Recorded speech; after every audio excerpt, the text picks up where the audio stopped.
ఓం శ్రీ మహాగణాధిపతయే నమ. ఓం శ్రీ గురుభ్యో నమ.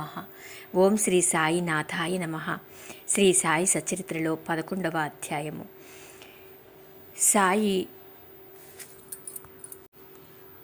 సాయి సగుణ బ్రహ్మస్వరూపుడు. డాక్టర్ పండిట్ గారి పూజ. హాజీ సిద్దిక్ ఫాల్కే పంచభూతములు బాబా స్వాధీనము. ఇవి తెలుసుకుందాము. సగుణ బ్రహ్మస్వరూపమే శ్రీ సాయిబాబా. భగవంతుడు లేదా బ్రహ్మము 2 విధములుగా నవతరింపవచ్చును. 1 నిర్గుణ స్వరూపము, 2 సగుణ స్వరూపము. నిర్గుణ స్వరూపమునకు ఆకారం లేదు, సగుణ స్వరూపమునకు ఆకారం కలదు. 2 పరబ్రహ్మం యొక్క స్వరూపములే. మొదటి దానిని కొందరు ధ్యానింతురు, 2వ దానిని కొందరు పూజింతురు. భగవద్గీత 12వ అధ్యాయంలో సగుణ స్వరూపమును పూజించుటయే సులభమని కలదు, కావున దానినే అనుసరించవచ్చునని చెప్పిరి. మనుష్యుడు ఆకారం కలిగి ఉన్నాడు, కావున సహజంగా భగవంతుని కూడా ఆకారంతో సగుణ స్వరూపునిగా భావించి పూజించుట సులభము. కొంతకాలం వరకు సగుణ స్వరూపమగు బ్రహ్మమును పూజించిన గాని మన భక్తి ప్రేమలు వృద్ధి చెందవు. క్రమముగా ఆ భక్తి నిర్గుణ స్వరూపమగు పరబ్రహ్మోపాసనకు దారితీయును. విగ్రహము, యజ్ఞవేదిక, అగ్ని, వెలుతురు, సూర్యుడు, నీరు, బ్రహ్మము, ఈ 7 పూజనీయములు. కానీ సద్గురువు వీని అన్నిటికంటే నికృష్టుడు. అట్టి సద్గురుడైన సాయినాథుని మనమున ధ్యానించదముగాక. వారు రూపుదాల్చిన వైరాగ్యము నిజభక్తులకు విశ్రాంతి ధామము. వారి వాక్కులయందు మనకు గల భక్తియే ఆసనముగా, మన కోరికలన్నీ విసర్జించుటయే పూజా సంకల్పముగా చేసి వారిని ఉపాసింతుముగాక.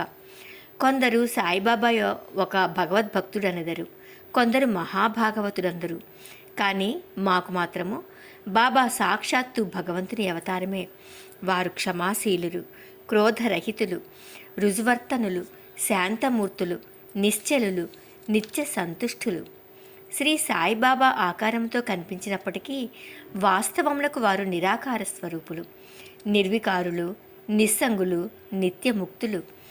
గంగానది సాగర సంగమం చేయబోవుటకు ముందు దారిలో తాపార్తులకు చల్లదనాన్నిస్తూ, చెట్లు చేమలకు జీవాన్నిస్తూ, ఎందరో దాహార్తుల దాహాన్ని తీర్చుతూ సాగిపోతున్నట్లే సాయిబాబా వంటి మహాత్ములు తమ జీవన గమనంలో జనులకు సుఖశాంతులను ప్రసాదించుచు జగత్తును పావనం చేస్తున్నారు. భగవద్గీత యందు శ్రీకృష్ణుడు మహాత్ములు తన ఆత్మ అనియు తన సజీవ ప్రతిమ అనియు తానే వారనియు వారే తాననియు నుడివియున్నాడు. వర్ణింపనలవి కాని ఆ సచ్చిదానంద స్వరూపమే షిరిడీలో సాయిబాబా రూపమున అవతరించెను. శృతులు బ్రహ్మమును ఆనంద స్వరూపముగా వర్ణించుచున్నవి. ఈ తైత్తరీయ ఉపనిషత్తులో ఈ సంగతి పుస్తకములందు చదువుచున్నాము. కానీ భక్తులు ఈ ఆనంద స్వరూపమును షిరిడీలో అనుభవించిరి. సర్వమునకు ఆధారభూతమగు బాబా ఉపాధిరహితుడు. వారు తమ ఆసనము కొరకు ఒక గోనె సంచి ఉపయోగించేవారు. భక్తులు దానిపై చిన్న పరుపు వేసి ఆనుకొనుటకు చిన్న బాలేసును సమకూర్చిరి. బాబా తన భక్తుల కోరికను మన్నించి వారి వారి భావాన్ని అనుసరించి తనను పూజించుటకెట్టి అభ్యంతరము చూపకుండెను. కొందరు చామరములతోనూ, కొందరు విసనకర్రలతోనూ విసురుచుండిరి. కొందరు సంగీత వాద్యములను మ్రోగించుచుండిరి. కొందరు వారికి అర్ఘ్యపాద్యములను సమర్పించుచుండిరి. కొందరు వారికి చందనము, అత్తరు పూయుచుండిరి. కొందరు తాంబూలమును సమర్పించుచుండిరి. కొందరు నైవేద్యం సమర్పించుచుండిరి. షిరిడీలో నివసించుచున్నట్లు కనిపించినప్పటికీ వారు సర్వాంతర్యామి. ఎక్కడ చూచినను వారే ఉండువారు. భక్తులు బాబా యొక్క సర్వాంతర్యామిత్వమును ప్రతిరోజు అనుభవించుచుండెడివారు. సర్వాంతర్యామియగు ఆ సద్గురుమూర్తికి మా వినయపూర్వక సాష్టాంగ నమస్కారాలు. డాక్టర్ పండితుని పూజ. తాత్యా సాహెబ్ నోల్కర్ మిత్రుడైన డాక్టర్ పండిత్ ఒకసారి బాబా దర్శనమునికై షిరిడీ వచ్చెను. బాబాకు నమస్కరించిన పిమ్మట మసీదులో కొంతసేపు కూర్చుండెను. అతనిని దాదాభట్ కేల్కర్ వద్దకు పొమ్మని బాబా చెప్పెను. డాక్టర్ పండిత్ అటులనే దాదాభట్ వద్దకు పోయెను. దాదాభట్ అతనిని సగౌరవంగా ఆహ్వానించెను. బాబాను పూజించుటకై పూజా సామాగ్రి పళ్ళెంతో దాదాభట్ మసీదుకు వచ్చెను. డాక్టర్ పండిత్ కూడా అతనిని అనుసరించెను. దాదాభట్ బాబాను పూజించెను. అంతకు మునుపెవ్వరునూ బాబా నుదిరిపై చందనము పోయుటకు సాహసించలేదు. ఒక్క మహల్సాపతి మాత్రమే బాబా కంఠమునకు చందనం పూయిచుండెను. కానీ ఈ అమాయక భక్తులకు డాక్టర్ పండిత్ దాదాభట్ ఒక్క పూజా పళ్ళెరము నుండి చందనమును తీసుకుని బాబా నుదుటిపై త్రిపుండ్రాకారంగా వ్రాసెను. అందరికీ ఆశ్చర్యం కలుగునట్లు బాబా ఒక్క మాటైనను అనక ఊరకుండెను. ఆనాడు సాయంకాలము దాదాభట్ బాబాను ఇట్లా అడిగెను, బాబా, మేమెవరమైనా మీ నుదుటిపై చందనము పూయుదమన్నా నిరాకరింతురే, డాక్టర్ పండితు వ్రాయగా ఈనాడేలే ఊరకుంటిరి అని అడిగాడు. అందులకు బాబా ప్రసన్నముగా ఇట్టు సమాధానమిచ్చెను, నేనొక ముసల్మాన్నని, తానొక సద్బ్రాహ్మణుడనని, ఒక మహమ్మదీయుని పూజించటం ద్వారా తాను మైలపడిపోదుననే దురభిమానం లేకుండా అతడు నాలో తన గురువును భావించుకుని అట్లా చేశాను. అతని నిష్కల్మష భక్తి నన్ను కట్టిపడి వేసినది. అతనికి నేనెట్లు అడ్డు చెప్పగలను? దాదాభట్ ఆ తరువాత డాక్టర్ పండితుని ప్రశ్నించగా అతడు బాబాను తన గురువుగా భావించి తన గురువునకు అందించినట్లు బాబా నుదుటిపై త్రిపుండ్రమును వ్రాసి తిని అనెను. భక్తులు వారి వారి భావానుసారము తమను ఆరాధించుటకు బాబా సమ్మతించినను ఒక్కొక్కసారి వారు మిక్కిలి వింతగా ప్రవర్తించువారు. ఒక్కొక్కప్పుడు పూజా ద్రవ్యముల పళ్ళెమును విసిరివేయచ్చు ఉగ్రావతారమును దాల్చెడివారు. అట్టి సమయంలో బాబాను సమీపించుటకు కూడా ఎవ్వరికీ ధైర్యం చాలెడిది కాదు. ఒక్కొక్కప్పుడు భక్తులను తిట్టుచుండెను.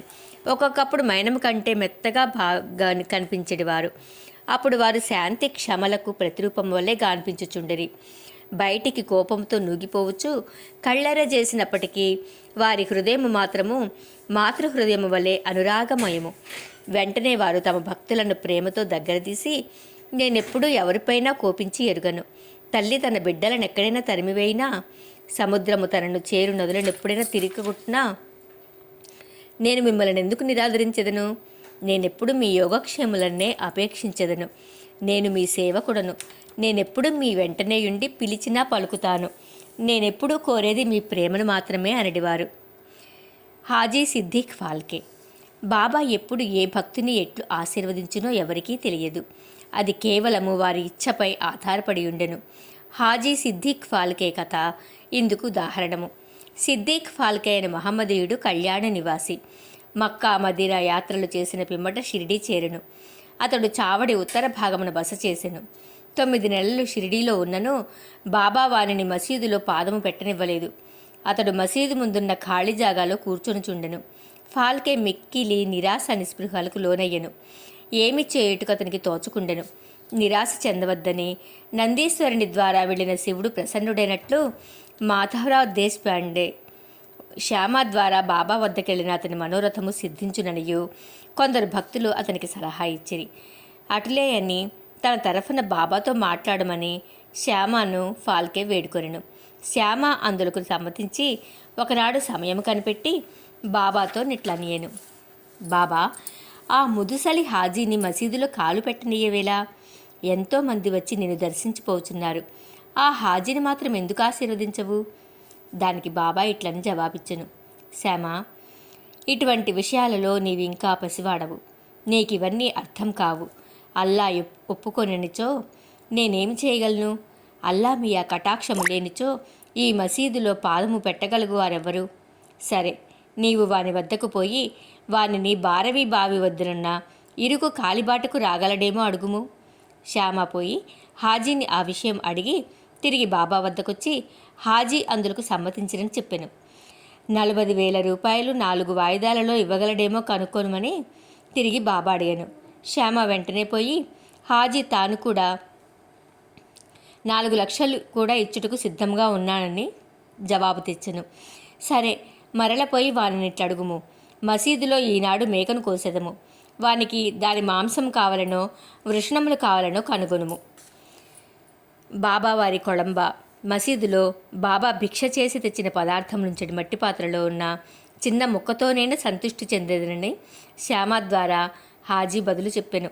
ఇది వినగానే బాబా మిక్కిలి కోపంతో మసీదులోని కొళంబ నీటి కుండలను బయటికి విసిరవేచి తిన్నగా చావడిలో ఉన్న హాజీ వద్దకు పోయి తన కఫ్నీని పైకెత్తి పట్టుకుని తీవ్రస్వరంతో, నన్ను గురించి ఏమనుకొనుచున్నావు? నీవేదో గొప్పవాడివని, పెద్ద హాజీవని గొప్పలు పోవచ్చు, ఏమిటేమిటో వదరుచున్నావే? నా దగ్గర నీ ఆటలు? ఖురాను చదివి నీవు తెలుసుకున్నది ఇదేనా? మక్కా మదీనా యాత్రలు చేసి తిననే గర్వంతో నేనెవరో తెలుసుకొనలేకున్నావు అనుచు ఏమేమో ఇంకనూ అతనిని తిట్టి మసీదుకు మరలి వెళ్ళెను. బాబా ఆగ్రహావేశములను చూసిన హాజీ గాబరా పడెను. ఆ పిమ్మట బాబా కొన్ని గంపల మామిడి పళ్ళను కొని వాటిని హాజీకి పంపెను. తిరిగి హాజీ వద్దకు వచ్చి తన జేబులో నుంచి 55 రూపాయలు తీసి లెక్కపెట్టి హాజీ చేతిలో పెట్టెను. అప్పటి నుంచి హాజీని బాబా ప్రేమాదరములతో చూచుచూ భోజనమునకు పిలుచుచుండెను. హాజీ ఆనాటి నుండి తనకిష్టం వచ్చినప్పుడల్లా మసీదులోనికి వచ్చిపోచుండెను. బాబా ఒక్కొక్కప్పుడు వానికి డబ్బునిచ్చుచుండెను. బాబా దర్బారులో అతన్ని కూడా ఒకడయ్యెను. పంచభూతములు బాబా స్వాధీనము.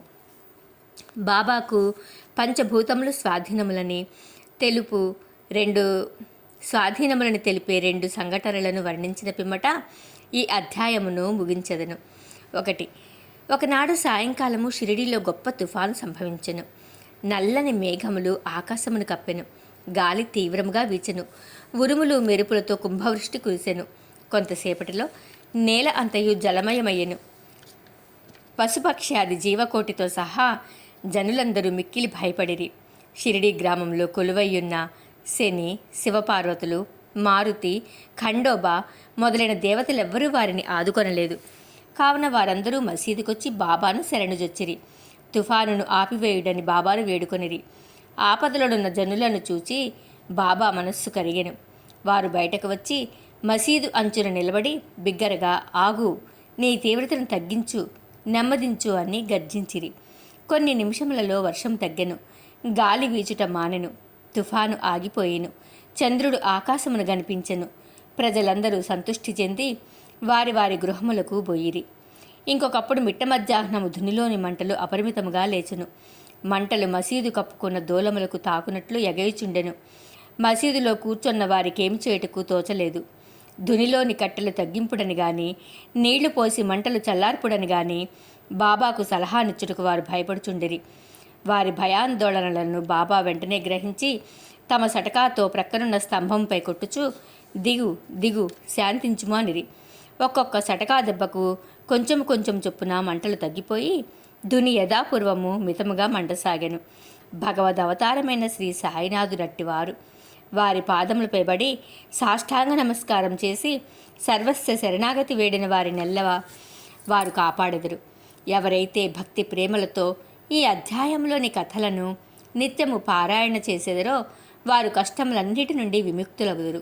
అంతేకాక సాయి అందే అభిరుచి, భక్తి కలిగి త్వరలో భగవత్ సాక్షాత్కారమును పొందెదరు. వారి కోరికలన్నయూ నెరవేరి తుదకే కోరికలు లేనివారై ముక్తిని పొందెదరు. 11వ అధ్యాయము సంపూర్ణము. సర్వం శ్రీ సద్గురు సాయినాథుని దివ్య చరణార విందార్పణమస్తు. శుభం భవతు. ఓం శ్రీ సాయినాథాయ నమః.